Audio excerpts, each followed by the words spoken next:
Hey, what's good, people? I'm back. Guess who's back?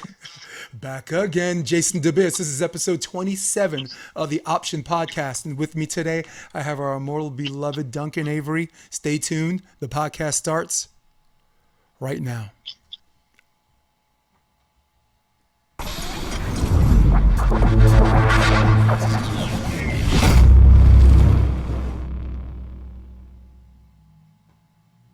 That's right, I'm back. That's right, you ask and you shall receive because I, Jason DeBiss, your hostess with the mostest, I got to give the people what they want. Dit-din-it. Duncan Avery, what's good, babe? How you doing, Coach?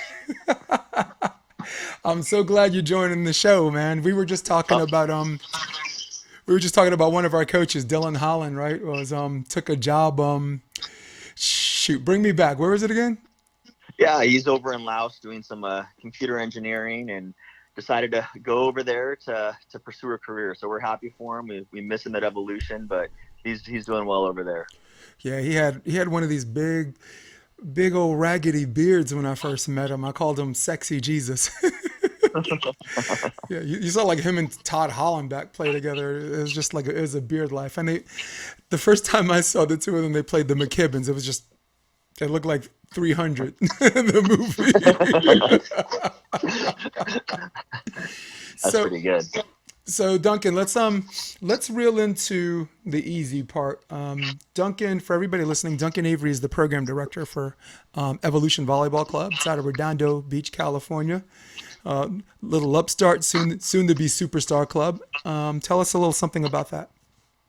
Yeah, this is the seventh year with Evolution, and I was born and raised in Redondo Beach, and one thing that I've always wanted to do is promote the sport of volleyball, and I feel that club volleyball is getting so expensive nowadays. I wanted to find and create a club where the most amount of people can play to grow the sport organically, from a very grassroots perspective, but keeping it as inexpensive as possible. I really want to just grow the sport, have kids in the South Bay, play the sport. And again, that was 7 years ago. And, here we are now. We have 7 teams. Every year we get more competitive. We have such great coaches and staff in the program. And it's just amazing keeping those roots of, giving a chance to, grow the sport, keeping things inexpensive. We're still about 50% cheaper than every other club out there. And it's just amazing. And the coaches I met, like you and, everyone we brought along, it's just so, I'm just so proud of where we Savages, are right now. savages. Yeah. The coaching staff right now is oh my god. The coaching staff is all right for everybody listening. Tom Chaffins, anyone who lives in the Redondo area, you know him. One of the best high school coaches ever. Kevin Norman, uh, former volleyball great, turning out to be has a plethora of coaching experience that he brings, and it turns out he's the head coach of Redondo Union High School now, right? He's currently the head coach of Redondo. And of course, you have yours truly, Jason DeBias, 21 years of international and domestic experience. And it turns out both of us won Coach of the Year in 2014. You won Daily Breeze, right? Coach of the Year? I did, correct. Yeah, 2014, Madison Square Garden Varsity gave me Coach of the Year. So we were doing really good things at the same time. That was a good year for us, obviously. Yeah, so as far as the program's direction, what kind of kids do we usually have trying out? Do we have a bunch of kids from South and Redondo, and where else? Yeah, I mean, it's really the whole South Bay. We'll get athletes, as far north as Culver City coming down from us. We have Manhattan Beach, Palos Verdes, Torrance. All the beach cities are really starting to take a note of our club. And what's nice is that, like I said earlier, we're getting more competitive every year. So we're getting athletes at our older teams that have maybe been at other clubs who, whether maybe don't see enough playing time, whether they're just ready for a change, just want to see what we're doing over here at Evolution, and they're coming on board. And then what's nice is that with our middle school program, we're getting a lot of kids that maybe played baseball or basketball or really good athletes who've never played before and just want to start playing volleyball. and we grow those kids at 12, 13 years old and develop them. And they're coming through our program and staying with us. So it's been a nice mix of, sometimes new volleyball players, sometimes they've been around for 4, 5, 6 years. So it's really a nice mix of athletes we have right now in the program. It really is. And one of the things I like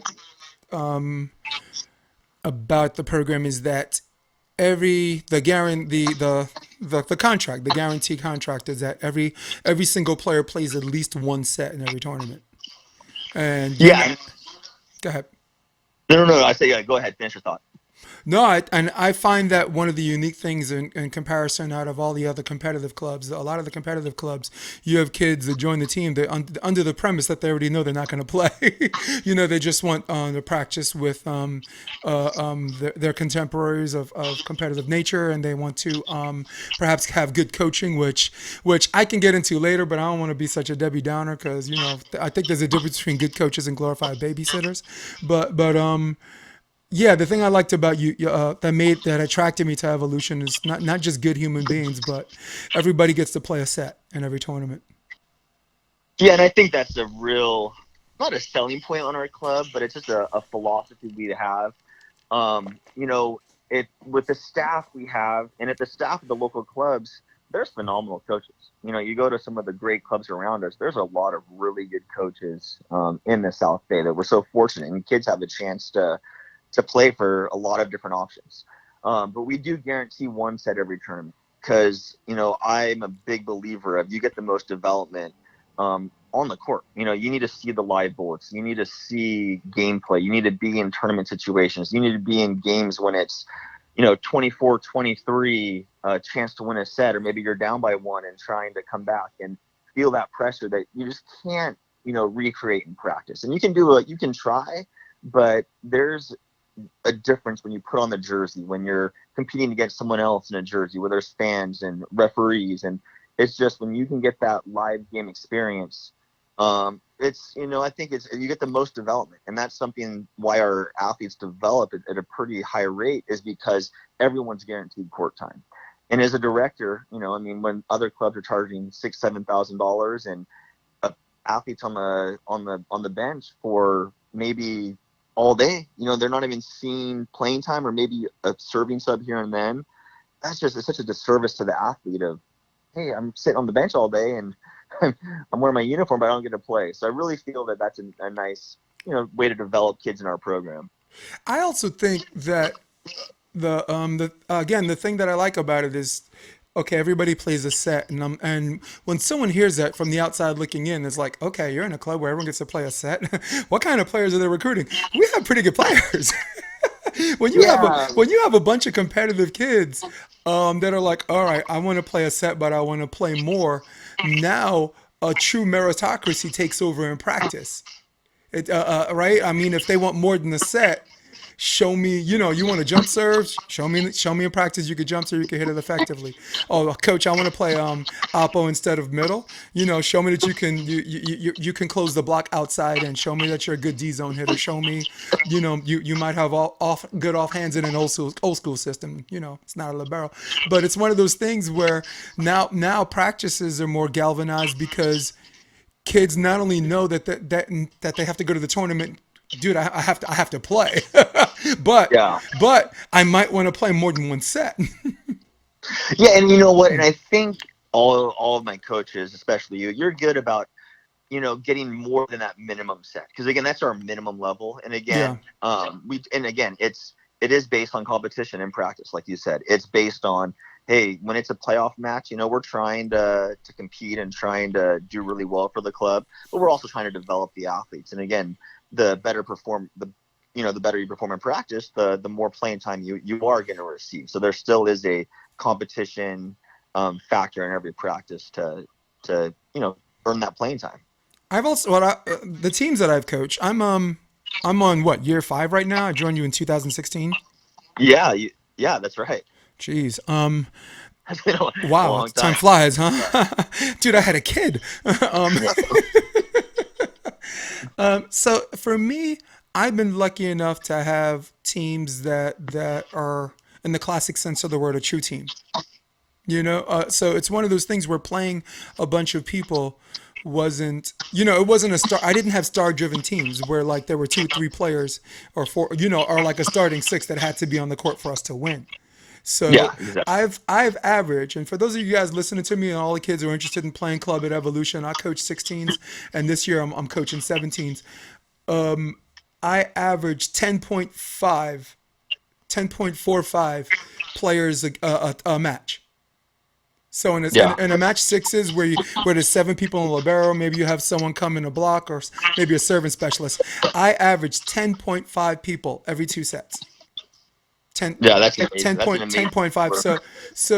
And it's weird because and we're speaking on and off the record here, but that there are going to be some parents that are still going to leave.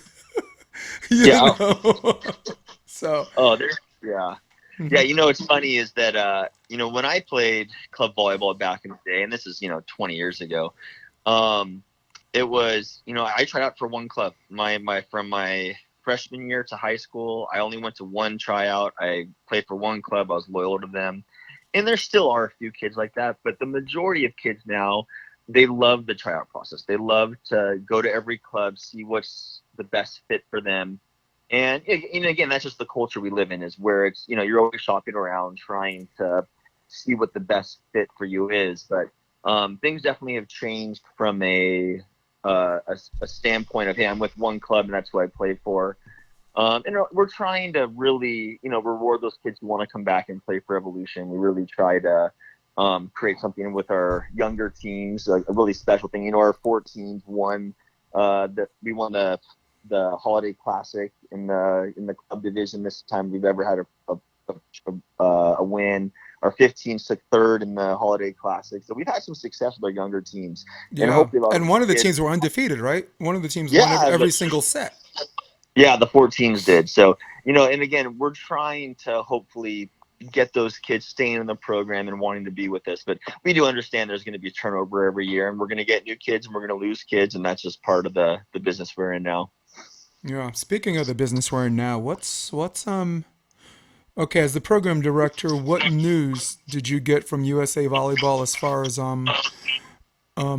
returning?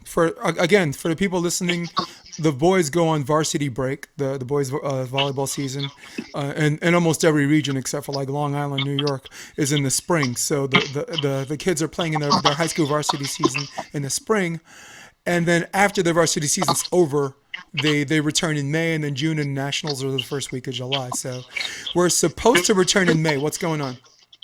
Yeah, I mean, as of today, just USA Volleyball has said all operations are suspended until May 1st. Again, we haven't had an update in about 2 weeks about what the next steps are and what they're planning. Again, I think it would be really hard to go back to the club season this year, just because of our junior Olympics or junior nationals are in the middle of June. We have a lot of big tournaments coming up, and it's just a little, in my opinion, I think it's going to be too close to to this pandemic outbreak to be able to have gatherings of thousands of people. Now, again, USA Volleyball still has events currently planned for late May, early June, but I'm probably going to bet it's only a matter of time before they cancel those events. Yeah. How are you holding up at home? Yeah, we're good. I mean, I don't know how much you want me to go into my kid story, but it definitely makes things interesting if you want me to give a little background on that. I don't Please. know if you want me to. Yeah. Yeah. So, well, this is Hold the on. quiet. Before Yeah. you do it, I want to show the people on the camera the shirt. Okay. The back of the shirt says, I'm putting it on the camera. There it is. Fight like Kalia, fight like no no. There it Yeah. is. All right, Ken. Why does it say that? Fight like Kalia, fight Yeah. like no no. The floor is yours. Yeah. This is gonna quite a story I'm about to share with you, Jason. Um, so it was Memorial Day weekend of 2018, and I took my daughter. We were at the skateboard park actually, and coming home, she just kind of felt a little bit under the weather. Nothing too concerning. Kids get sick all the time. The next morning, she threw up, and for the next 3 or 4 days, she threw up every morning. She complained of a headache, which she's never had before. So we took her to the doctor, and the doctor said, "Oh, you know what? It's probably just a bug that's going around. Nothing to be too concerned." Her headache hurt too bad, or so bad, that we took her to the emergency room. I think it was that Thursday after Memorial Day, and they looked at her, they checked her out, and they said, again, probably just a bug that's going around. Here's some medicine to help leave some of the pain, and you guys should be all right. And that weekend it was actually pretty good. She felt okay. She kind of stopped throwing up. Still had some headaches, but it wasn't too concerning. The following week is her headaches came back, the nausea came back. She was taking 3-hour naps in the afternoon, which she never did as a 6-year-old girl. And ultimately, we went to a neurosurgeon, and the neurosurgeon thought she just had tight muscles. That she had tight muscles in her back and her neck that was causing stress and causing headaches. So ultimately, the day after we saw the neurosurgeon, we went to the ER for the second time. We asked for an MRI, and they did an MRI, and they found a mass in the fourth ventricle of her brain. So it was a Thursday or Friday actually. And they rushed us over from, Torrance Memorial over to Long Beach Memorial. And I remember it was about 2 a.m, and we're in the ambulance going over there. And I just remember, as we get into the hospital, where I thought they were going to take us to pediatrics or wherever. And I just remember us getting pulled into the oncology unit. And I'm like, why are we going to the oncology? And I'm just and my heart kind of dropped. We, after the radiologist and everyone took a look at it, there was, it ended up being medulloblastoma, a brain cancer that she had. And that was on a Friday. And on Monday morning, she had brain surgery to remove a 3.5 centimeter mass by her brainstem. So it was a successful surgery. The tumor was completely removed. And as we're recovering, just the process of recovery is just they have tubes connected to them. They have to drain liquid from their brain because of the swelling. She had something called posterior fossa syndrome, where you can't talk. You just yell, you scream, you cry, you just can't control your emotions. You're emotionally just disconnected. It's as a parent, you think about your kid getting sick with the fever or the flu. You're like, oh, what can I do? And now here's your child who just had brain surgery, removing a cancerous tumor, and trying to deal with it. It was so emotionally draining. Well, that was the first week. It was June 11th when she had her surgery. And that week we were recovering, and my wife was staying in the hospital with my daughter, and I was actually at home with my son, who was 4 years old at the time. And all of a sudden, it was probably that a week later after her surgery, I was watching my son, and his gait, when he walked, he'd actually start leaning to the left. I'm like, and his name's Noah. I'm like, Noah, why are you leaning when you walk? He's like, I'm not, Daddy. I'm walking. And all of a sudden, I'm like, this is really bizarre, So I took him to the pediatrician, and I asked her, and I'm like, hey, and this was on June 18th. And I asked her, I'm like, hey, could you take a look at my son and just see what you think about what's going on with his gait? And she looked at him. She's like, you know what? I'm sure it's nothing, but I do want to schedule an appointment with a neurologist. And I'm like, God, there's no way. We have to go back to the neurologist. My wife's in the hospital with my daughter recovering from surgery. I'm here with my son, worried about him. And we ended up going to the hospital that evening to visit my daughter. And the oncologist was actually making their rounds for the evening. And I'm like, hey, now that you're done looking at my daughter and evaluating her, can you do a quick look at my son? So he did some tests with lights in his eyes, and then they took him in the hallway, and they made him do a little walk, and they saw that his gait again was leaning. And he's like, again, I'm sure it's nothing, but I'm going to take you down to the MRI. We'll do a quick fast track MRI, just have him take a look at it and see what's going on. And I remember going with my wife and I down to the MRI where my mother-in-law was with my daughter, and one of the nurses was like, oh, where are you going? And I'm like, oh, we're going to have to do a quick MRI for my son. They're just a little concerned about his gait and what's happening. And they're like, oh, don't worry about it. Like, nothing's going to be wrong. It's probably him just emotionally dealing with it. Because, like, he would sometimes point to his forehead to, like, the exact same point where his sister, uh, like, had her pain. And I'm like, he's just mimicking his sister's illnesses and everything and what she felt. But I remember we went down to the MRI, and he got his MRI, and about a half hour later, the head ER doctor came in and said, I'm sorry, but your son has a mass in his fourth ventricle of his brain.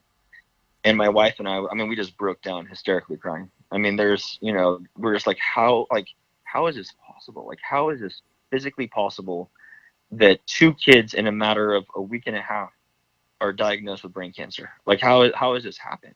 And she's like, it's never happened before. Like, it hasn't. So, that was on Thursday the 18th, and on the 20 or maybe the 21st or 24th.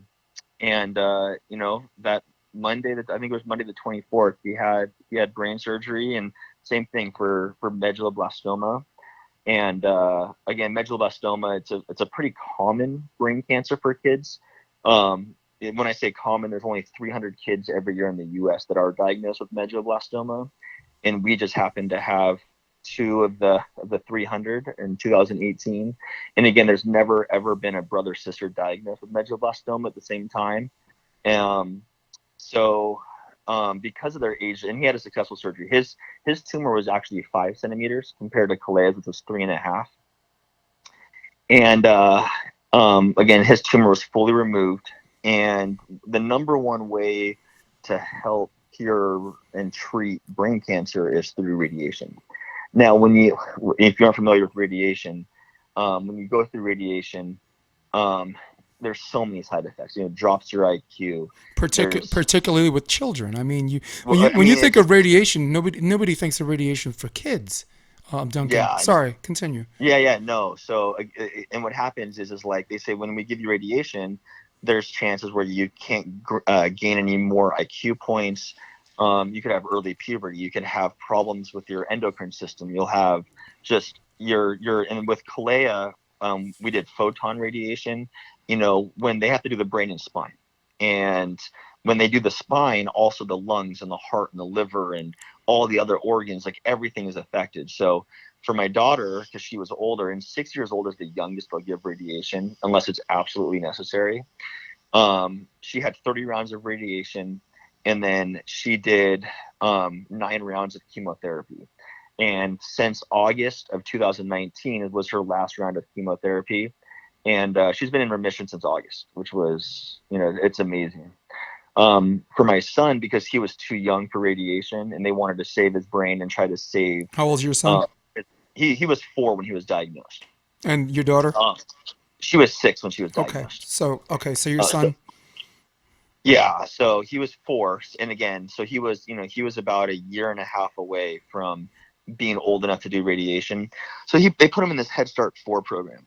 In the Head Start 4 program, it's 3 rounds of very high intense chemotherapy, followed by even a higher dose of chemotherapy. But those last 3 rounds, they take his stem cell and they'll spin it, and they'll actually inject his stem cell back into his body after every treatment to help him recover faster. So with my son, because his chemotherapy was so intense, we averaged those first 3 rounds probably 14 days in the hospital. For every 28-day cycle, we would spend the night there. And then when we were on those last 3 cycles, it was probably 21 days of the 28 days we were in a hospital room. Getting his high dose chemotherapy, his white counts, his ANC, everything would get to 0. So any infection, his body couldn't fight it off. At one night he did go into, like 104-degree fever with, his body was going into septic shock because he had a central line infection. Both kids. Well, at that age, anything over 103, right, is. Yeah. So, I mean, but again, after he did these 6 rounds of high intense chemotherapy, and actually in January of 2019, he was in remission. So he finished all his chemotherapy. He was done. And what people don't realize, once therapy is done, like, it's not over because of all the side effects of the chemotherapy, all the side effects of the radiation from my daughter. And every 3 months you have to do a checkup. You get an MRI to make sure everything's clear. And my son, from January to October, had all clear scans. Everything was going great. Then we did a 3 month scan in October, and they found a small mass on the left side of his brain. So, unfortunately, his cancer came back. So we had a successful surgery again. They removed the mass, and this time we did 30 rounds of radiation down in San Diego at the California Proton Center. We didn't know this at the time because both kids were diagnosed. We wanted them together, but proton radiation, it's very targeted, and it can save other parts of your body. So regardless of where he did his radiation at, whether it was proton or photon radiation, his whole brain was going to get radiated. But when they radiate the spine, it makes sure your lungs and heart and your other organs don't get the radiation through the proton. So we did the proton radiation with him, and that was 30 days of completion, and we finished in early January. And right now, he's currently has a 12-month chemotherapy cycle. It's like a 28-day cycle for every cycle. He gets chemo on days 1 and 14 at the hospital, and days 1 through 5 we give him a chemo at home. Where, I mean, the process of giving chemotherapy at home, it's a pill that we have to crack open, but we're in gloves, we're in a suit, like we have to use a disposable spoon that we mix it with pudding. Everything has to be bundled together into a sharps container and then shipped out. And I mean, like, if we're this, I mean, like, you have to be so protective of just cracking open this chemo. And I'm like, our son is taking spoonfuls of this stuff. Like, what are we giving to our boy, you know? But luckily his cancer, I mean, he doesn't have any cancer in his body. His last scan was clear. But we are, again, this is month 3 out of 12 of his chemotherapy. So, you know, us being, like, going back to your original question about being in isolation, you know, I mean, especially having, you know, 2 kids who have brain cancer, who had brain cancer, one of them going through chemotherapy, you know, we're definitely at that at risk, you know, population with our kids. And, you know, you know, with my son, he was used to being in a hospital room for 21 days in a row. So for us to be at home and be together, you know, at least we are together, because there's a lot of families we met in the hospital who couldn't say that, you know, there's so many times where families lose their kids to cancer and you're not really familiar with it or until you're part of that world. No doubt. And we're just blessed to be able to have our kids at home and to be able to be together and to you know, do things as a family, which we're so thankful for. I really like that in light of so many of the bad things that have happened, you've always been like a glass half full person and always see the good side of stuff. And at the end of the day, as far as the common denominator is concerned, I guess you're right. You know, like everything else seems so trivial and seems so mundane. You know, and I'm not talking about the coronavirus. I'm just talking about stuff that everybody on you know day to day just worries so much about when when we all know that people, you know, there are people that are going through some real stuff, man. You know, right now. Yeah, I no, yeah, and it puts things in perspective too, you know, for sure. Like being the owner of the club, like being a teacher, like I have a different perspective of just, you know, understanding that, you know, kids are the center of almost every parent's life, you know. And again, you want the best for your kid, you know, but I can also understand that there is a bigger picture of, you know, when I get, and whether it's because of the situation my kids went through, whether it's because of how great a coaching staff we have and how good of a job you guys do, I get very little emails complaining about things, you know, which they're probably might all just from be, me. yeah, no, which might be a combination of everything, you know. But I think people realize that, you know, I have a perspective of, you know, like, we're just thankful to be on this earth and to be blessed to have more days with our kids. And because, you know, like, again, like, we don't know, we don't know what's going to happen for the future of our kids. You No, we know, don't. we're hoping, we're praying, and we're, like we're hoping that this works, for my son, and that he has a long, healthy life, and that my daughter stays in remission, but the reality is like, once you do radiation, that's kind of the not the last resort, but it's one of the last things you do to help your kids, so Yeah, the fact that, where death is yeah, so imminent, right? yeah, so that both my kids have already used that card, it's like, if something else happens, like, man, like, we have to get real creative, Mm. so yeah, I just think it's, I think you have to be positive, because, and I've always been a positive, easygoing guy, but kids know your personality. If we were, down in the dumps and moping around, like, kids pick up on that stuff, regardless of your situation. So I think it's important to just be positive and always look on the bright side of things. Definitely. When your kids first got this, was your initial thought that it was genetic, or were you thinking power lines or something crazy like that? I mean, because I don't. I mean, I know where you live. You don't live near any of them, but I like Hermosa Beach. I drive by a bunch of people where there's power lines, and Yeah. I'm like, Jesus Christ. Yeah. It's funny. So, like, actually, both kids and my wife and I, we went through genetic testing. They did all the genetic. There's basically 27 gene mutations that are common in medulloblastoma. They found, and all those 27 mutations were negative. We had none of those. So then I guess there's one of the geneticists saying there's 500 or so very common mutations for cancer, just in general, and all those gene mutations were negative too. Like, they were all normal. So now they're looking at our whole genome and exome, and looking at every single gene in my kid's body to find out, how did both these kids get medulloblastoma? And again, if we were brought on this earth to solve the answer of how to solve medulloblastoma and why it created, like, that's maybe our purpose, Yeah. But right now, genetically, the answer is no. Like, there is no genetic mutation why this happened. Well, then you have to go through, like, the environmental side of things, right? And they That said, was like, my initial my first take. The reason why I'm asking yeah, all of this is because I'm like, all right, what did he live near? yeah, no. And again, like, there is, we had someone come out and take a look at the house, and what happens is, they say there has to be a cluster. If there's a cluster of kids, like, why would, if it was something environmentally, it would be more than just my two kids. There'd be 10, 15, 20 kids with medulloblastoma in the radius of the South Bay, or right, but this isn't a hotspot No, of, this is so equivalent to a lotto ticket.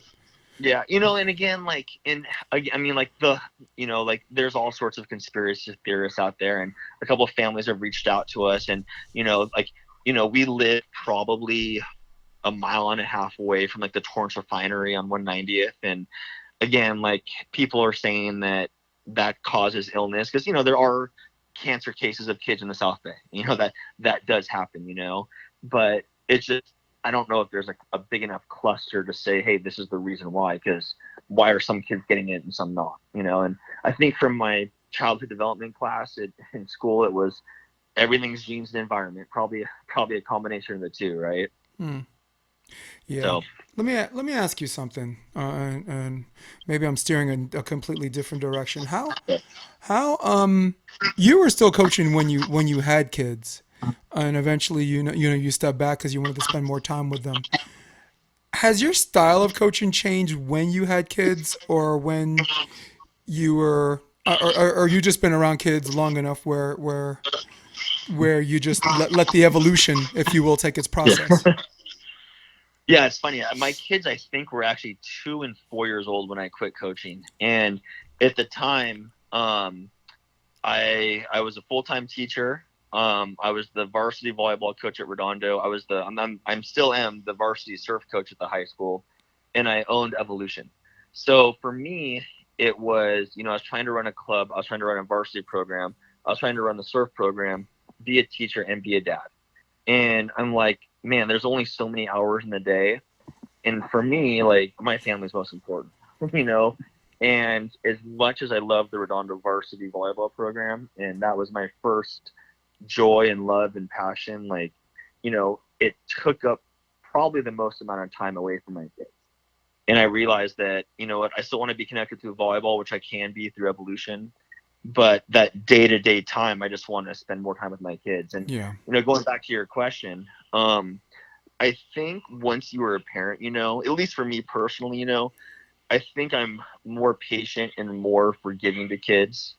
And just, I think before you have kids, sometimes you're like, you just don't quite understand that kids have good and bad days, that they're going to have their ebbs and flows of different personality quirks. And once you have kids, I think you just naturally become a little bit more patient as a coach. Agreed. Yeah. I think one of the things that made me a better coach is I don't know if you know, as you know, I was a returning adult student. I did a little stint in the military. Yeah. Played volleyball overseas. Went to Hunter College for like a cup of coffee. And then wound up at Marymount, Manhattan, and a lot of things that have to do with theater performance, I associated because I was already a player before that, but I used a lot of things in theater that helped me. Like I don't have to honestly feel a certain way to talk to a kid. Right now, I have a skill set where they believe I feel this way. Yeah. Because my biggest strength, coaching, is the same thing as my biggest weakness, Duncan. I personalize my work. Yeah. My biggest strength is I personalize my work. So I'm at home. It doesn't stop when I leave the gym. I have an office set up just for volleyball. I'm here right now. No, I live in the video room like a hermit. My and you weakness. are phenomenal about, if for your listeners, after every match he videos every single match he coaches, he posts it to YouTube, he gives feedback. The time that Jason spends outside of evolution practice and tournaments is unbelievable. So I will testify to the amount of time you put into the video room, because it's an amazing thing that you do for your kids. Yeah. And for me, my challenge, because when you're coaching club volleyball, you have not just the kids. You have to chat. You're measuring a kid, whether he's thick skinned, whether if you give him tough love, can he take it? You know what I'm saying? And that some kids, the kid gloves or this and that. So if you've been coaching a decade or two like we have, you're able to diagnose right on the spot. But the biggest challenge for me for club was just parents. Like last year, you and I had a discussion where I put a kid just in the serve, and he missed the serve, and I screamed, "I'll freaking kill you!" Right? Yeah. Now, first of all, I'm from New York, so when you say freaking strong enough, it sounds like you're saying the other thing. It sounds like you're saying, effing, which I actually look back on the tape just to make sure I didn't curse at him. And if that kind of language rubs the parent the wrong way, or if you just misdiagnose the kid, right? You peg the kid wrong. You think he could take it and he can't. Then there's a problem. There's a problem with someone having a problem with your style of coaching. The first thing I want to knock out of the box, because we're talking about a particular situation, and I'm not going to call out anybody, but just get something out of the way. Like, no parent. When a parent hears a coach say, "I'll freaking kill you," the parent is not upset at the coach because he thinks the coach threatened the kid's life. All right, that's just ridiculous. No one in their heart of hearts thinks that kid is on your marked for death list, right? And 2 days later, he winds up dead, and here you have the death threat, and this coach is going to jail. Nobody's thinking on that level. That's just ridiculous. They have a problem with the style of coaching, not because I threatened someone's life. No one thinks, Duncan, no one thinks a coach is actually going to kill someone when he says, "Oh my God, I'm going to kill you." You know what I mean? So it's Yeah. one of those And things. It's a challenge for me as a coach to just be get rid of some of this old school virtue that actually brought me to the dance, but I don't really need anymore. Maybe, and two, know that there are other people besides the kids on the court. Yeah, no, exactly. And again, you and I talked about it, and it probably wasn't the right choice of words for you at that time, No, in hindsight, But no. yeah, and again, but it's like you said, like every coach has their personal style of coaching, and again, I don't cuss. I'm not a cusser, and Mm, I tell you guys that, yeah. hey, like, you know what, like, parents don't want to hear a coach effing this and effing that, and then Yeah. it just there's ways to give your message across by keeping your personality, by trying to use like just positive language. I think you've done a really good job of because again, Yeah. I think a lot of New Yorkers that I've met, like might, or maybe I'll just say you, because I'm not going to stereotypical that, sterilize that, New or York's fine. yeah, but like you like to call things out as they are, um, and I think that's a good quality you have, and I think sometimes when Californians aren't used to maybe the brashness of some New Yorkers, it can maybe strike them the wrong way a little bit, maybe, right? I Yeah. mean, but I think I also think there has to be a meeting in the middle on this because these kids, we're preparing them for environments and situations where if things don't go their way, they're gonna have to be able to handle that. oh, for sure. And that's something else I learned from theater. Like I'll give you an example. Let's say I get cast for a play. Let's just say Broadway. Let's just say a musical. Jesus Christ, musical? No way. Um, let's say I get cast and I have to do 50 shows. Right? I have to do 50 shows in a 4 month period or something like that, or 6 month period. Let's Okay. say I get the flu, or let's say my woman and my kid just leave. Kelly just takes Braxton and say we're leaving, we're headed out, bye. We ain't coming back, or in fact you leave. And I have a show that night. The audience who's paying me to perform, to paying to see me perform, do they care about my play? No, Yeah, they exactly. don't. No, they Yeah. don't. So sometimes I do tough love, and sometimes I do admit I go too far. And the reason why I brought this up is because there are coaches like me out there that have these challenges, and there are coaches like who are very good at recognizing these things. So this is why I'm putting this on full blast. Yeah. It's not for the purposes of citing a particular person, but a group of people like me or like-minded like me. But the bottom line I was trying to say was if a kid wants to be a winner, the situation doesn't care about his feelings. The situation doesn't care about his feelings. If a college scout is watching him, or if he's in a high school championship, or if he's in NCAA Final Four, if you have the flu, if you're having a problem with your girlfriend, if coach didn't thought your shorts were too tight, at the end of the day, you still have to get on the court and perform. So there are some people where you put pressure on them, Duncan, and they fold. And there's some people they use that pressure to focus. And that's been still to this day, 21 years in, and both of us, 21 years of winning, we win a lot, dude. We win a lot, Duncan. Mhm. But still remains a challenge, and still remains as far as us trying to be better versions of ourselves and find ways that we can improve. I give you that one. Yeah, no, and I think one thing that you hit on the nail that you were kind of discussing a little bit is just like the relationships that you build with kids, and that I think with every generation of athletes, how you relate to kids can change, and as coaches we have to adapt. And I think the best coaches, it's not necessarily what because like I said, there's a lot of great coaches who have a lot of great knowledge, but Yeah. it's how can you relate to your athlete.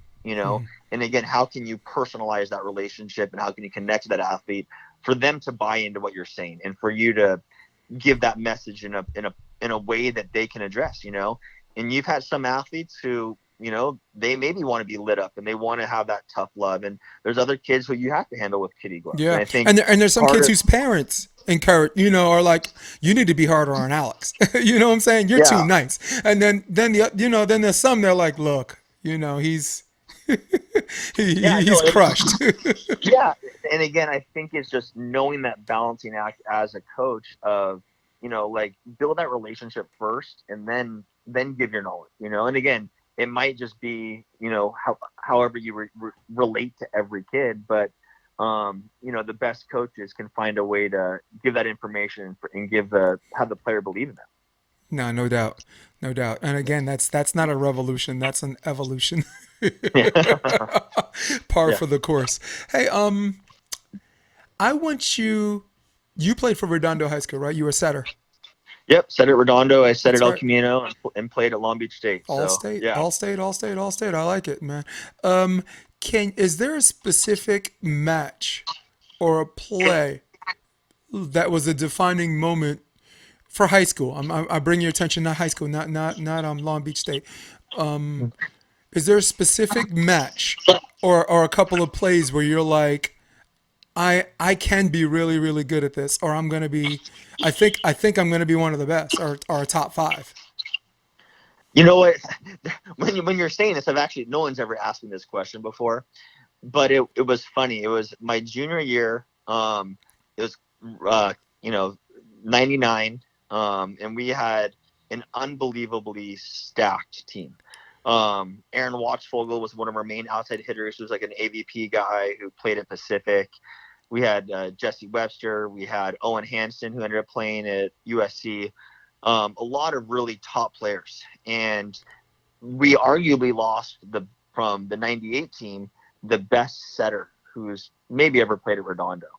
And so I was, a sophomore on JV. Then my junior year was '99 when we had all these really talented athletes, and I was a brand new setter coming in. In our first match of the year, we played Palisades High School, and they had an outside hitter going to UCLA. And I remember I was back row, and our right side block probably left about a ball and a half a line. And I was sitting on like the 13-foot line, and this guy absolutely unloaded the hardest ball I've ever seen hit. Like, I mean, just absolutely thundered the ball. Just And I detonate. was sitting there right back about 13 feet. I probably should have had more depth, but I just happened to, it was such a quick set that I didn't have time to get all the way back. You were in And no man's land. and I want to say that, like, I'm like, and basically this ball, like my hands just happened to be out. Like I was always mentally ready. I took pride that, that I was ready for every play. So my arms were out. I was low. I was in a good position. And the ball just hit my arms in the absolute perfect sweet spot, went like back up over the net. And like, there's almost like a pin drop. Like no one's supposed to dig that ball. And that was the first match of my junior year. And it kind of, we ended up beating them in 3, and ended up winning the Bay League that year. We swept Maricosta Oh, for that the was first time Mira. in Okay, yeah. history. Yeah, we got to the CIF finals. We ended up losing in 5 that year to San Marcos, this team from a really talented team, like Peter Jordan. Some guys played for that team. But I just remember that first match of that 99. They're like, oh man, like you stepped in, you made maybe the dig of the year, one of the best digs of my life. And they're like, hey, you belong. Like you can play with us. Like you're our setter. We believe in you. And that was a pretty good moment. Yeah, from that moment on, it was savage, huh? Yeah, it just a little bit of confidence goes a long way, right? No doubt. Wow. Ooh, man, that's a cool story. I'm so glad I Yeah. asked. Here, I'll tell you my other story real quick. Just Please. like, so my sophomore year, Coach Chaffin's one thing that if you're running a high school program, if you have any talented freshmen or sophomores, if you can bring them up to varsity tournaments and just have them be around the guys, maybe get them into serve, it goes a long way. I'm sure you did this when you were the coach I did in that at New Hunter. York. I did that at Hunter. Yeah. Yeah. Yeah, again, for CIF, for playoffs, bringing up some of the younger guys just to be around the team, it makes a big difference for the development of those guys. And again, so my sophomore year, the head coach, Tommy Chaffins, brought me to Las Vegas for this tournament. And again, we were one of the top teams in We're talking '98. about Tom Chaffins. Yes, we are. And so we're in Las Vegas for this high school tournament. And I think it was the last game in pool. We already won the pool, so we were going to go to playoffs with our seed. And coach like, hey, you're going to set this last set. And I'm like, oh, You're like, who, I'm me? excited, Yeah, I'm like, so I'm a sophomore, like, a little scrawny, like, and this was a pretty big physical team. And we have like a 6'4", 6'5" middle blocker named Levi, and big, strong. And right before we're about to go on the court, he grabs me by the collar as tight as he could, and he said, "You better set me every effing ball." It's like, and this guy, You're like, wow, he let me off the hook. yeah. I'm like, oh my, like I honestly thought he was gonna kill me. I was almost shaking. I'm like, oh my god, he's gonna fight me. And so literally, like any ball from the 10-foot liner in, I just fed to him. Like I probably gave him 30 sets that over like probably more like 15 sets that period as because he was a middle. And I just every single ball went to him, and he's like, I want Duncan to set more often. Is what I remember him telling Tommy Chafins. But that was pretty funny. Is the senior captain kind of giving me a hard time before I step onto the court. And you're like, geez, oh, you're like this. I didn't even get, Yeah, I didn't even set a ball. I bet the first one's gonna be a double. yeah. You know, there was a kid. I was coaching City Tech in New York. Didn't have an NCAA team. Didn't have a club team. I was 1999. I ended up building this team from scratch. All right. Okay. In fact, 10 minutes before the first match, we registered a kid for class for our sixth person. So we had three guys that could really play, international players. A guy from Port-au-Prince, a guy from, Santo Domingo. I have a big Dominican connection to New York. And we had a setter who was like 5'8", but he's from Brazil and he had hops. So the last person we signed was on the soccer team. We just stuck him Apo and just told him to put both hands up. And let me tell you something. These guys, it was just so much fun watching good leadership. People that can play. Like we had this huge gap. There were a bunch of people that could play Duncan, and there were three people that weren't very good, and nobody else in between. And what I guess what I'm getting at is that when you bring freshmen and sophomores to these varsity tournaments, and you mix these freshmen and sophomores in where everybody behind them is crewed up, Yeah. it's a squad. I think there's a ton of productivity there. And Oh. another example, sorry, and bear with me on this one. Hunter High School, when I first got the job, I did tryouts. And there were, I ended up taking, 17 kids or something like that. But there were like 40 people tryouts. There were kids who were on the team the year before. And there were 7 promising freshmen. And we Okay. didn't. And Hunter doesn't. Hunter has 31 sports, so they couldn't afford. They couldn't afford a JV boys team. They had a girls team. So I knew that if I was going to pick a team, I knew I had to carry some kids because we needed a future. So I took 7 seniors, I took 7 freshmen, and I dropped everybody else. And the school for the first half of the year, nobody liked me. You could hear them in the locker room talking about me. Who's this guy think he is?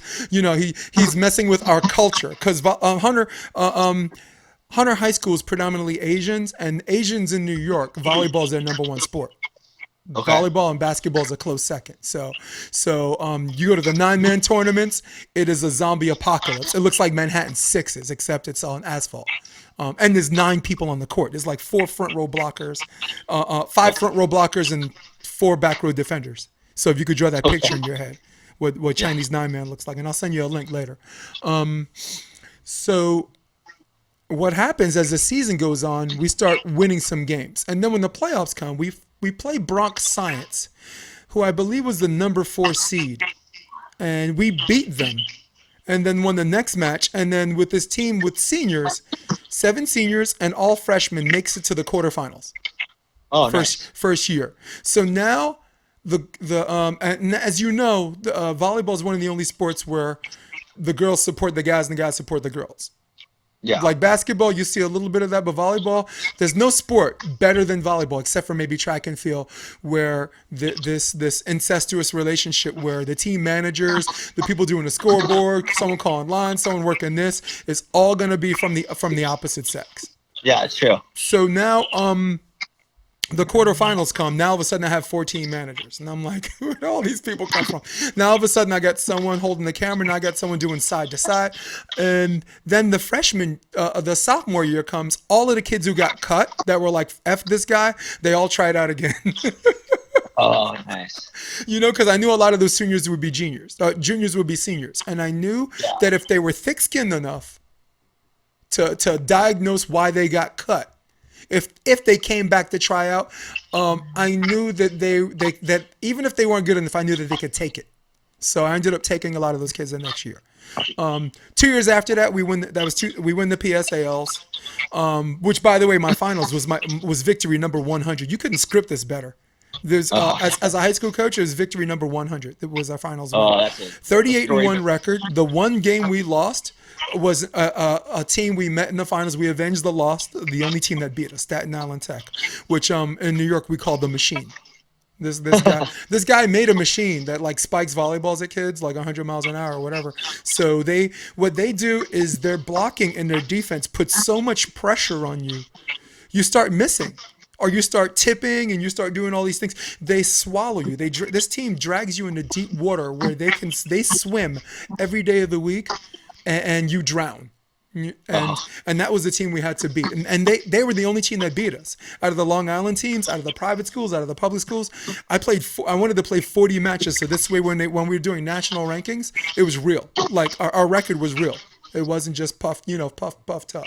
So and by the way, Duncan, this team, Staten Island Tech, they won the last four. I won in oh, 2014. And they as soon as I moved out of New York, they picked up right where they left off. They won the last four. It's a ridiculous dominant team. yeah. A predictable offense, Duncan. You've seen teams like this too, especially at the high school level. Predictable offense, but their defense, their digging and like their team blocking and just whatever's in the drinking water in Staten Island that makes these kids like 6'6" at 13. There it is. you know. Yeah. So No, it's funny about building a team that you were talking about. Like, I read this Navy SEAL book, and they talked about like how do you pick a team? Like, how do you judge or how do you determine who's on your team? yeah, And they kind of break it down into trust, into skill. And they say that the best athlete you can get is obviously high skill, high trust. But they would rather have low or medium skill, high trust individual compared to a high skill, low trust. yeah, And if you think about it, like go to the NFL, like who's the number one wide receiver, high skill, low trust? Like Antonio Brown, right? right. I mean, if you think about it, you might be one of the most skilled guys, but you can't trust him. We You did can't trust the team. we And we did a laundry list on him on the last show, but go ahead. yeah, no, but I mean, like again, like that's kind of the again but you have someone like maybe like a Robert Woods, right? Who's maybe a medium skill, low skill. Some people might say a high skill, but like probably a middle of the road wide Well, receiver. he is, yeah, But he's the most highly trusted guy on the team, and he's they're trading Brandon Cooks, they're trading everyone away, but they're keeping the guy they trust. So again, when building programs and looking for guys, one thing I try to do is can you find the high trust kids and then develop the skill, worry about that attribute later. right, But, there's nothing more cancerous to a team from that high skill, low trust guy, because that's not going to help you build a program. yeah. Well, there's a reason why the Navy SEALs has a 60% dropout rate. It's a historical fact. A lot of people just don't make it through that their program, and I think it's very synonymous in a sense that it's easier to build someone up than it is to tear down and build. Yeah. I'm surprised it's only 60%, to be honest with you. Like, I Yeah, didn't know. I thought it yeah. was higher. No, it's probably higher now. I mean, 60% is what I got from 2002. Like my whole family served in the military, and I have some Navy people, but I always knew that even people who are respected members in their spec ops community drop out. They just ring the bell. They try it. You through hell week. You get through hell week, and you want to find out who's there just to see what it's like, or who's there because they want to be a SEAL. you know, Uh, I mean, generally they're all tough. They're, oh, they're yeah. they're all tough, but I think some of them just want to see what it's like, and they're like, okay, I realize the first week this ain't for me. Yeah, But exactly. I think the same applies to volleyball because it's easier to take someone who has promise to build that doesn't have to change their playing style to go with a different coach's philosophy because they're still young in the game. Yeah, And exactly. yeah, Antonio Brown. I have a show called the Volley Sports Debate Tuesday, and Rob McLean and me we do this. We air this every Tuesday live, and Antonio Brown was just someone we were like, if I wrote a script Like Antonio Brown, if I wrote like a script and you read the script off all the things Antonio Brown did, you would throw it away. You would say, Jason, I'm not producing this. I'm throwing this out because this isn't real. This isn't real life. No one can relate to this. This is Yeah, fiction. I want you to write under the script and this time come up with something that's real and believable. Okay, because yeah, it's you true. couldn't make that stuff up. My favorite thing. We have a laundry list about him taping his baby mama drama. Not John Gruden snubbing Robert Kraft. Not keeping his mouth shut for 3 days so he could get his $29.1 million. All he had to do from Thursday to Monday was not say anything. Yeah, exactly. Um, It's but my favorite one was when he was Facebook living. He was taping Mike Tomlin doing a coaches to players meeting where Mike Tomlin is stressing the emphasis off about staying off of social media. yeah. So he is live streaming on social media his coach talking about the importance of staying off of social media. You can't make this esh up, dude. And hence why he's a low trust guy. And He's the best it receiver in doesn't. football and he's not in the game. Yeah, it doesn't have a job right now. Low Nope. trust. So Nope. And I know he wanted to follow Tom Brady, because Tom Brady won. Tom Brady. The reason why he liked Antonio Brown is because he finally had one receiver. The man's only had two elite wideouts his whole career. Randy Moss, which by the way they had an undefeated season. That's what he does. That's what he does with one good receiver. Ocho Cinco, who's back past his prime, but still good enough to get to the Super Bowl, and that's it. You know, you're not calling Julian Edelman elite. yeah. Well, he told Antonio Brown, you can stay at my house. Yeah. So Antonio Brown was under the impression he's going to follow him at Tampa Bay, but there's a guy named Bruce Arians who's very much like you or me, where he's looking for fits in the locker room. You know, someone who's a fit for the locker room. Yeah. Because, and besides, when you have Mike Evans there and you have Godwin, if you think you're going to tell me that Antonio Brown's going to be comfortable with only 8 targets a game, you're out of your mind. You know, Yeah. yeah, that's whatever. So listen, let's get to Long Beach State. Let's get to Long Beach State. You were in a 2013 season when you guys made the finals. Tell me. So I played in 2004 at Long Beach State. Right. Oh, that was it. 2004. Whoa. Yeah, 2004. Sorry. So yeah, Wrong so decade. 2004 I played. You know, but and it was that year was funny, is that I walked onto the team after Long Beach, after El Camino. You know, I mean, I had a lot of success at El Camino. I was, ended up as an all-time assist record leader at El Camino Junior College, and had a lot of success there. Nice. But I was never, really recruited to play anywhere after that. I wanted to get a degree in kinesiology. I knew I wanted to coach. So I actually transferred in the spring and played on Long Beach State's club team. And I met one of my best friends, Matt Prosser, as best man in his wedding. And he's like, hey, you should go out for the actual team next year, So I ended up going out for the team that fall in 2004, and I made it. And that whole season, was probably my favorite volleyball experience I've ever had. Who was the coach? It was Alan Knight. Alan Knight was still the Alan. coach. Okay.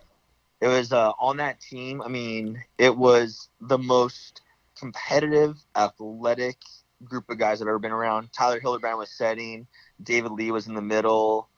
Scott Jasinski, was on the opposite. Jeff Wooten, Paul Munoz, Duncan Budinger. I mean, the team was absolutely loaded of, a lot of who's of, and just being able to compete and practice against those guys. And that whole season, I didn't get put in for one play.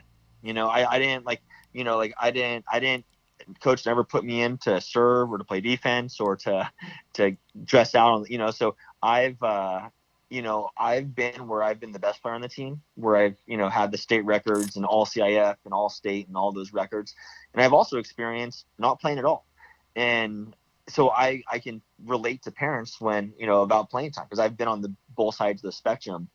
And, again, just being a part of the Long Beach State program and being on that team. And, we were up 13-8 in the finals and 5. We were in Hawaii versus BYU. And we ended up losing 19-17 in the 5th for an NCAA title.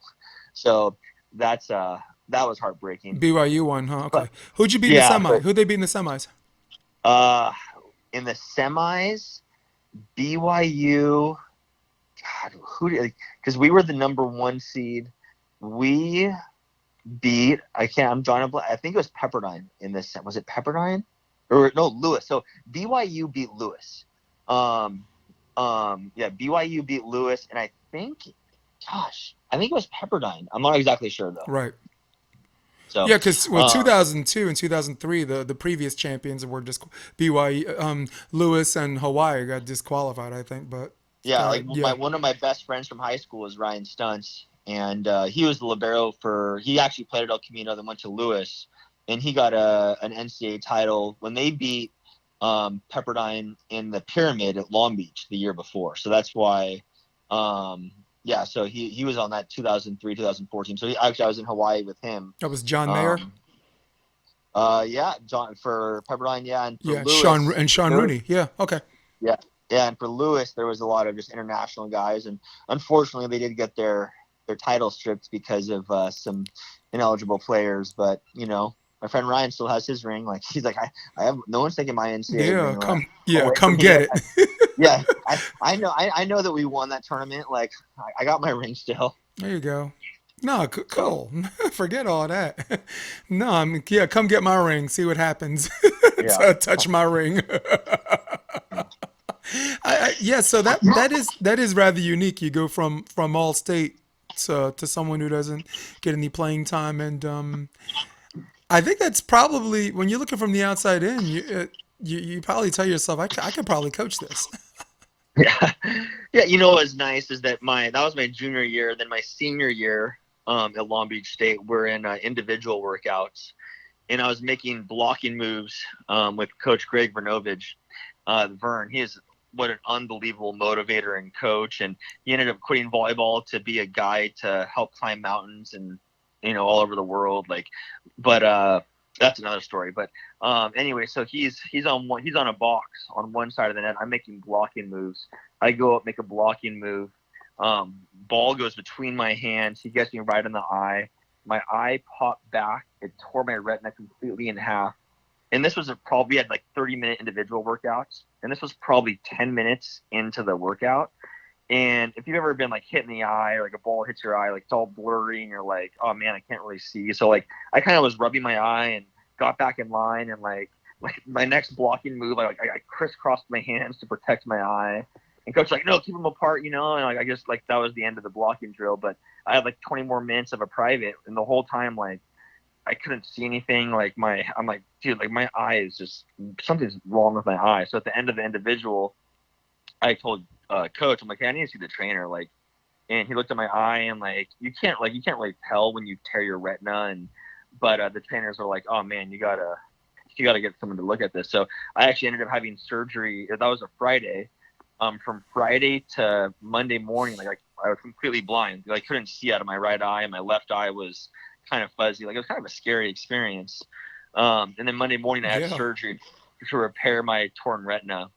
And the medical doctors at Long Beach actually wouldn't clear me to compete anymore. So unfortunately, my senior year, where I probably was going to get some playing time because Tyler Hildebrand was hurt that year a lot, and there was like a freshman setter who I felt I would have been able to compete and get some playing time. So unfortunately, my senior year did end early, but Coach Knight just whether he saw something in me or he's like, hey, like I want to, whenever we're done, like, you can come coach for me. So in 2008, I was actually getting my master's, and Coach Knight's like, hey, I want you to come on board and coach for us, and you can work on your master's while you're at Long Beach. So yeah, in 2000, or sorry, that was 2007, and yeah, 2007 that happened. So yeah, so I was the technical assistant and an assistant coach for the 2007 Long Beach State team. And also during that year, like we actually didn't make playoffs that year. That was like Paul Lottman's sophomore, junior year. And he was kind of he's watching right now. Yeah. He's watching the show right now. Lottman's my man. Yeah, we didn't make playoffs. So then Coach Staples was like, hey, I know the Long Beach State season's over. Do you want to come help Coach Redondo?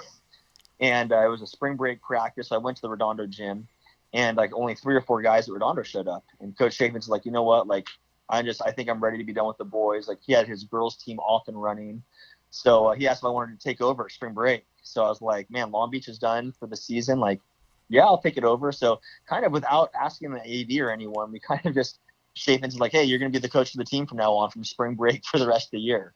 And we ended up going like on a nice little winning streak. We beat Loyola, and the AD's like finally someone in the paper like Chafin said, hey, like we have a new coach at Redondo, and our athletic director at the time was like, hey, like we want Duncan as the coach, but you just can't announce it. You kind of have to go through the proper paperwork. So 2008, I realized my dreams of being a college coach were over, but I got hired as a PE teacher and as the head coach of Redondo in 2008, and did that for 10 years and got the surf coaching job about 2 years later. So That's a hell. it was, Listen, that's a hell of a place to pitch your tent, Duncan. You yeah. know, and there's listen, before I say what I gotta say, I say big up to Alan Knight because just like you and some other people, he was very good at helping me introduce people. Like you know how he was there. They have like high performance tryouts for like the U.S. team for like juniors Okay. and all Yeah. that stuff. Yeah. He hired me as a an evaluation coach for the setters and the oppos.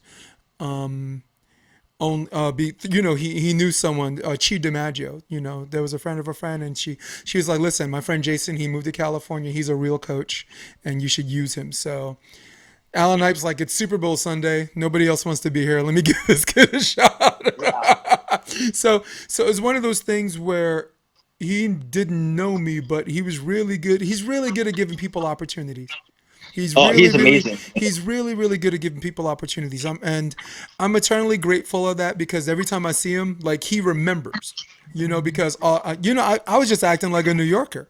And like Yeah. all of the parents are like, forget about the players, forget about hey, who's that guy.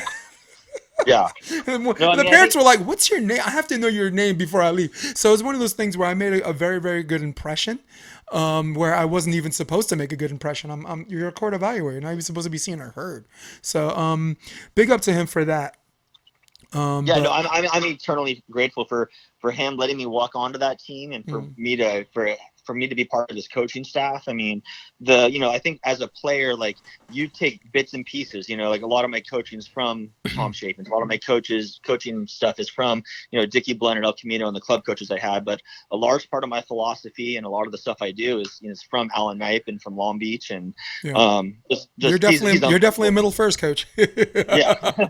and a setter too. Yeah. Oh, come on, that's pretty academic, right? Yeah. But I guess I wanted to plug that first, but more importantly, I could say a lot of the same thing about you, as far as like giving someone an opportunity. Maybe you see something. When I moved to California, I live dead smack between Miracosta High School and Redondo. My house is pretty much a center space between both. So I visited Mira and I visited you. I just wanted to see what the coaching situation was. And I was hoping I could just talk to some people. And you were extremely accommodating. You're extremely polite. And at the end of the day, when one coach sees another, we speak the same language, right? It's right. I could have been from Australia, but if I speak volleyball, Yeah. we're good. So I was eternally grateful. You gave me that team, that evolution team, which by the way remains one of my favorite teams. Oh yeah. Team Thunderbird, was good. Jackson. It was, nationals. We made a big hit. We took down one of Cincinnati, Cincy Attacks. We took down the 5 seed. Yeah. And That was great. made a. It was a lot of fun. It was a lot of fun, but I always joke with you, and I could share this with the people listening. If there's, we should make a holiday called Duncan Avery Appreciation Day. Just reserve a Harley. day, reserve a day. Listen, reserve a day for everybody that remembers you for like kids that grew look just like Tom Chafin's, right? People remember Tom Chafin's for the rest of their life because he was an educator, and he was also a mentor, and he was also like I don't know I don't like saying father figure because that's not a complete logical connection.